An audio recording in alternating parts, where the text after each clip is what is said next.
السلام عليكم ورحمة الله وبركاته. تعرف على موعد مباراة الاتحاد ضد الهلال في الدوري السعودي، والقناة ناقلة ومعلق المباراة.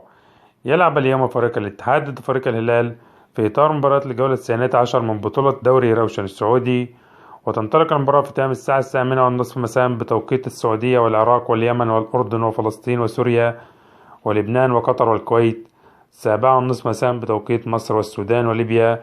وتنقل المباراة عبر قناة SSHD1 بتعليق المعلق عيسى الحربين. نأمل منكم ترك توقعاتكم عن نتيجة اللقاء. شكرا لكم على حسن المشاهدة، ولا تنسوا أن تشتركوا معنا في القناة. وما هي توقعاتكم لبطل الدوري السعودي لهذا الموسم؟